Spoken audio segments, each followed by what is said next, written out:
what's the meaning of STCW again? Okay, so STCW, that is the standard of training, certifications, and watchkeeping for seafarers. So let's talk about the revisions and updates of STCW. The International Conventions on Standards of Training, Certification, and Watchkeeping for Seafarers, or STCW, sets qualification standard for personnel on sea-going ships. STCW certifications was created to promote safety of life and property at sea and to protect the marine environment. It establishes international accepted standards of training and certifications of seafarers, ensuring that crew are qualified and fit. So, the 1978 STCW Conventions was the first to establish basic requirements on training, certifications, and watchkeeping for seafarers on an international level and entered into force 28 April 1984. Revisions to the conventions occurred in 1984, 1995, 1997, and 2010, of which major revisions were of 1995 and 2010. That's why Manila is famous because of this, what we call the Manila Amendments 2010. STCW 1995 amendments were adopted by Resolutions 1 of a Conference of Parties to the International Convention on Standards of Training Certification and Watchkeeping for Seafarers, which was convened by the IMO, or the International Maritime Organization, and met at the headquarters of the organizations from 26 June to 7 July 1995. The 1995 STCW Conference adopted for seafarers training, certifications, and watchkeeping STCW code. So, what are the contents of the STCW code? So, the STCW code contains that is Part A. And what is Part A? Part A, a mandatory. Remember, Part A is mandatory provisions to which specific reference is made in the annex to the STCW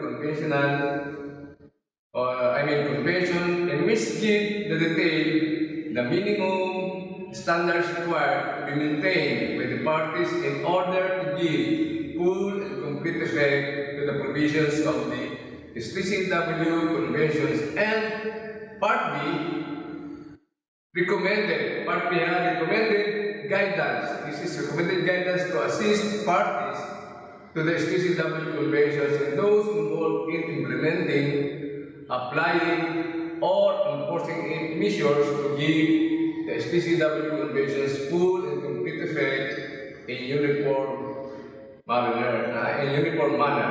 Okay, so the STCW 2010 Manila Amendments. The conventions and the code were adopted by Resolutions 1 and 2, respectively, of the Conference of Parties to the STCW conventions held in Manila, Philippines from 21 to 25 June 2010, and STCW Conference. The amendments update standards of competence required, particularly in light of emerging technologies, introduce new training and certifications requirements, and methodological improved mechanics for enforcement of the provisions and detailed requirements on hours of work and rest. So, amendments to Part B of the Code were adopted at 69th, 72nd, 77th, 88th, and 81st sessions of the Maritime Safety Committee and have been promulgated by STCW Circular following STCW 6, Circular 3, 1998, Circular 4, 1998, Circular 5, 2000, Circular 6, 2003, Circular 7, 2005, and Circular 8 to 10, 2006, and what are the parts of these publications contain? So, the part of these publications contain the text of the final act of the 2010 STCW Conference, the articles of the 1978 STCW Conventions, and for the resolutions 1 of the STCW 2010 Conference in the annex to 2010 amendments, which completely replaced the annex to the 1978 STCW Conventions in the amendments thereto, and resolutions 3 to 19 of the 2010 STCW Conference. So, with this Manila Amendments 2010, it means that the previous training that we are obliged to take by the parties have amendments, and this is what we should take for the trainings. So, let's talk about the risk hour period. And this hour period, ito yung oras ng pamamahinga ng mga seafarers. Okay, so the STCW code has been amended regarding hours of rest.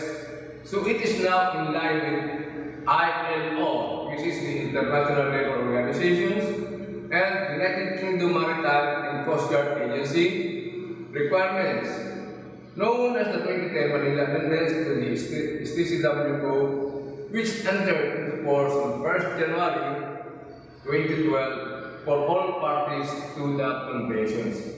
The regulations now require a minimum of 10 hours rest in any 24-hour period and 77 hours in any 7-day period. So it means, let me explain to you, the minimum of 10 hours rest for 24 hours per day, you must have a 10 hours rest, and that is the minimum. But sad to say, these regulations has never been done in the inter-island vessels or the domestic vessels. As of today, this is what I've heard. But if you are working or on board international vessel, this is practiced normally by all shipping agency. Yeah. Okay, so yung 24 and 77 hours in any 7-day period, ito yung 1 week, so 7 days.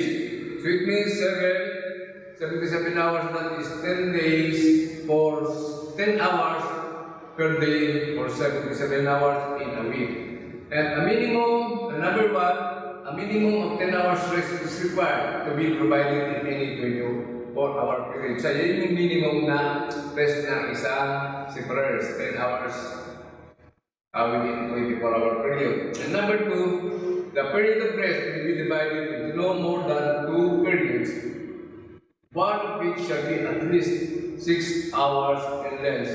So this means that in 24 hours, they can divide it in 2 periods only. For the 2 periods, it means you will work 6 hours, rest for 6 hours, work for 6 hours, rest for 6 hours, and that is completely the 24 hours. So, and number 3, interval between consecutive periods of rest shall not exceed 14 hours. So, in 2 days' time, and consecutive 2 days, intervals between consecutive periods of rest shall not exceed 14 hours. Okay? And the minimum, as I've said, a minimum of 77 hours rest is required in any 7-day period. So that is, per day is 10 hours. Seafarers must be granted a compensatory rest period in case she is required to be on call during rest hour. This normally happen during emergencies. And even you are at risk, you are required or you are obliged to comply to the call of the emergency. But like example, But for the training, it's like for the drills, operations like LIFO, drills, firefighting drills, and drills prescribed by national laws.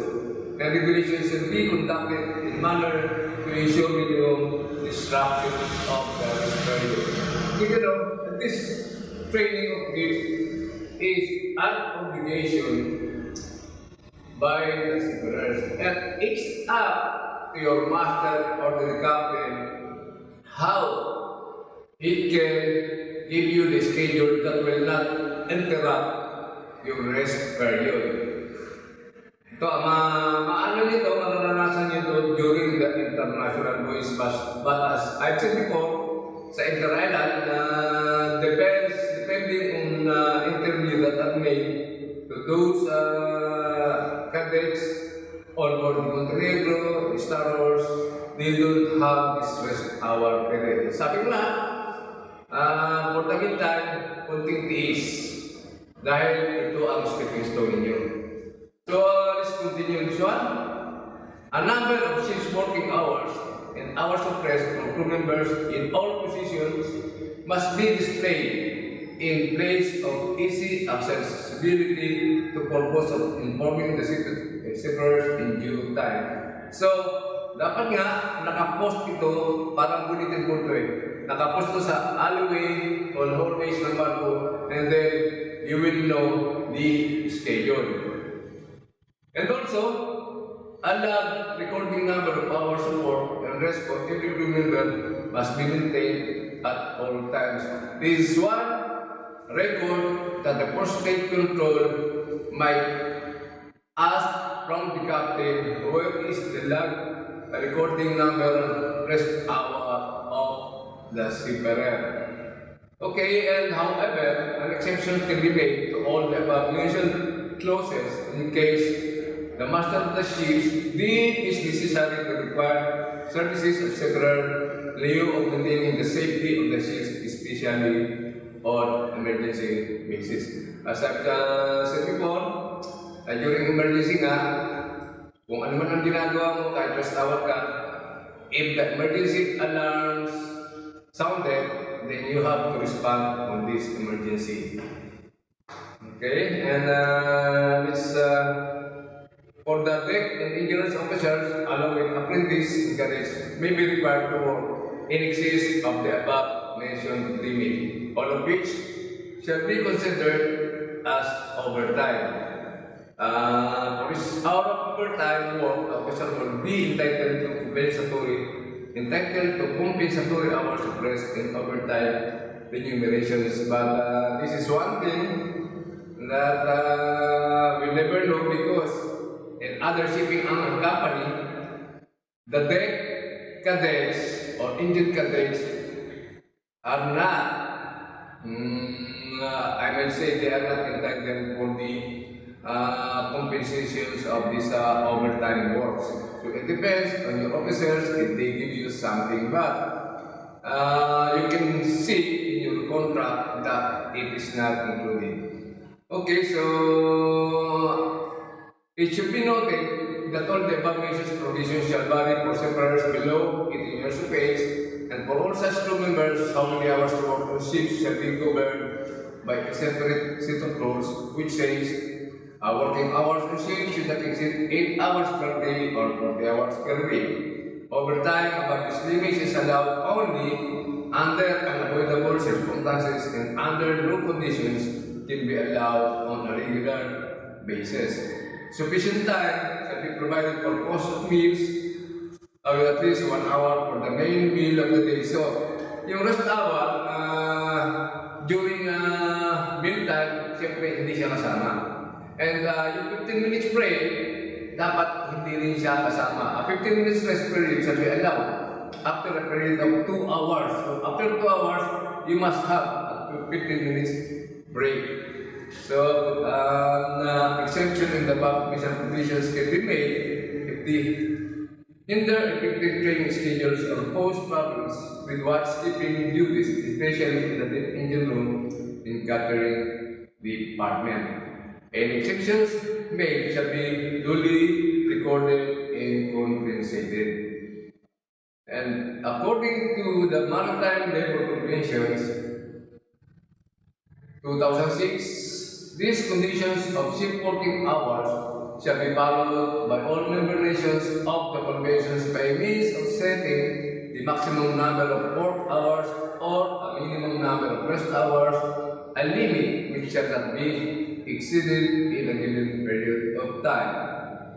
So these hours apply to all vessels that fall under one or all of below mentioned categories. Ito yung publicly or privately owned, engaged in voyage by sea, engaged in commercial maritime operations, that is example, transport of cargo or passengers for purpose of trade. But these rules is not applicable for vessels of traditional design such as young and those vessels of less than 500 gross tonnage registered tonnage, that is registered tonnage are 500 gross registered tonnage, vessels engaged in fishing operations and estuarial craft. Of course, vessels engaged in fishing operations, you cannot apply the rest hour. Okay? And let's go to the alcohol and drugs. This is one of the thing or amended done for the STCW 2010 convention, because before ang alcohol at saka drugs is very rampant sa barko. And now, because of those incidents that happened before, inano na nito, ginawa namin nilang isang regulation. So, alcohol and drug consumption on board, alcohol and drug consumption on board, taking prevention measures. Any level of alcohol consumption or illegal drugs by crew members on board has implications for the safety of the vessel, the crew, and any passengers.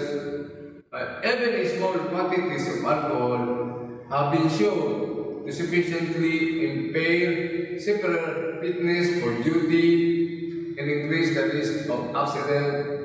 And as such, regulations 8/1 would A, 8/1 and B, 8/1 of the STCW Conventions as amended in June 2010, the Manila Amendments brought in new provisions on fitness for duty, and that is the alcohol limits. The consumption of alcohol on board ship is being progressively phased out through strict regulations and screening. The majority of organizations enforce a non-alcohol policy on board the ship, while PEC is for state control. Officers may carry out random alcohol tests on crew member. So, itong let me explain what is happening on the vessels, the consumption of alcohol. Lalo na pag nagkakaroon ng mga insidente o nagkakaroon ng trouble, siyempre kukuhaan kayo ng alcohol content sa inyong dugo.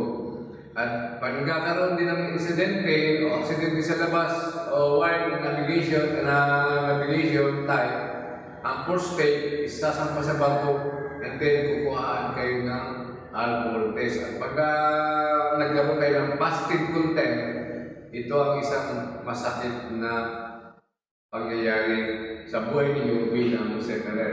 Then I will continue. The adverse effect on personal health and general safety on board are also compelling reason for avoiding not only alcohol consumption but also drug abuse. Okay, sa alcohol kasi nagkakaroon ng drug abuse. Lalo na noong unang panahon na ang medicine chest natin sa barko is kept by the second officer. And being a master of the vessel, I've known that there are some drugs on our medicine chest.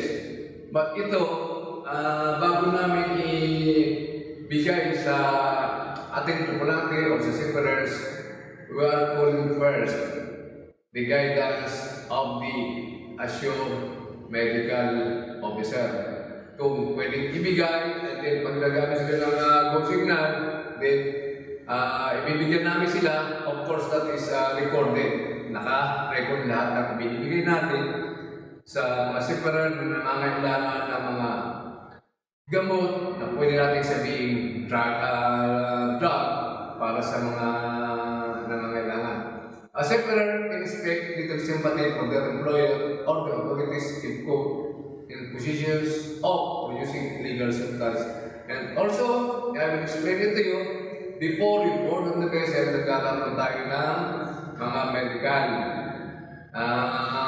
Examine tayo, maraming yung ultrasound, lahat ng klase ng medical is dadaanan natin bago tayo makasakay ng barko. At ang masakit dito, pagka may maintenance kahit gamot na required talaga, pag sinabi mong maintenance, that is daily, kasama na sa buhay mo. Ngayon, nagkakaroon ng problema rito ng mga agency. Pag you are already consuming maintenance medicine, minsan hindi ka na nila ihahay. Kaya dapat kayo pa lang, mag-iingat na kayo sa inyong mga katawan. Iwasan na yung mga bisyo na nakakasira ng katawan. Dahil oras na nagkakaroon kayo ng maintenance, mahihirapan na rin kayo umalis. Dahil merong company nga, mga foreign companies, na ayaw nila na may maintenance. Like me, I have already maintenance medicines for my diabetic. And of course, because I'm a master, but still, I want, or the company want to be informed kung ano ba yung mga medicine na binabaon sa barko. Ganyan din kayo, pag pinayagan kayo ng agency na mag-join sa barko, pag sampan nyo sa barko, ibibigay din ninyo ang listahan ng gamot ninyo sa kapitan ninyo. Para just in case, may sumampa ng inspector ng postal control, meron kayong katibayan na it was reported to the master. Okay, let's continue about this one. Also, legislation with severe penalties. Ito na yung mga penalties. Also, legislation with severe penalties where drugs and alcohol are adjudged to have contributed to an accident is being introduced worldwide on an increasing scale. Penalties imposed not only cover injuries to personnel and damage to property, but also the enormous cost involved in preventing or cleaning up damage to the environment. Reports from the United States National Transportation Safety Board quote numerous cases in which alcohol and other drug use has been a factor in aviation, marine, and highway accident. Okay, so kaya nga nausap ng mga pagbabawal na to, yung mga previous years, kagaya ng isang barko ng ESO tanker na milyon o $1 billion ang ginastos nila sa cleaning ng environment. Nagkaroon kasi sila ng pollution at ang cause nga ay under the influence ng alcohol ang mga watch officer. So kaya lahat ng pangyayari sa labas, ang naapektuhan ngayon ay yung mga generations kayo ng mga nagbabarko. Kaya maraming pinagbabawal. Okay, so the amended 2010 Station W Conventions requires administration should put in place adequate measures to prevent drug and alcohol abuse. There is also a mandatory requirement for the administrations to establish a limit of not greater than 0.05% blood alcohol level. Nasa ano yan, sa dugo yan. Or 0.25 mg milligrams per liter alcohol in the breath, or a quantity of alcohol leading to such alcohol concentrations. Ito yung breath analyzer lang na ginagamit din namin sa barko pag kami nagpapaalam sa akin ng siyempre, sir, I want to go ashore. Okay, and if you saw them going back to ship at parang sober, then that is the time you have to take this alcohol content by breath analyzer. Ito yung mga ginagamit sa mga highway dapat natin, highway patrol, yung mga breath analyzer. Pero ang kailangan ko tingnan niya, 0.25 milligrams per liter of alcohol. Ito kasi madali. Yung isa naman, yung blood alcohol, dugo naman ang kinukuha doon. So yung alcohol leading to such alcohol constraints for master, officers, and other seafarers while performing designated safety, security, and marine environmental duties. So yung guidelines in part B of the STCW code, watchkeepers recommend seafarers should not consume any alcohol within 4 hours of going on watch. So ito yung depende sa company ninyo. Kasi merong company na kagaya nga ng company ko that is zero alcohol policy. Ngayon kung napasampa kayo sa mga company na allowed pa rin ang pag-inom pero limited, dapat 4 hours before you are going to watch ay hindi ka na umiinom. Kasi sa 4 hours sa duration na yun, yung nainom mo na bago medyo mawawala na yun. Mababawasan na, hindi kagaya nung papunta ka ng watch, sige pa rin ang inom mo, at doon na yung nangyayari ang mga accident eh. And so, paano ba prevention? So, promoting prevention, any administration has the following responsibilities to protect the health and safety of people on board.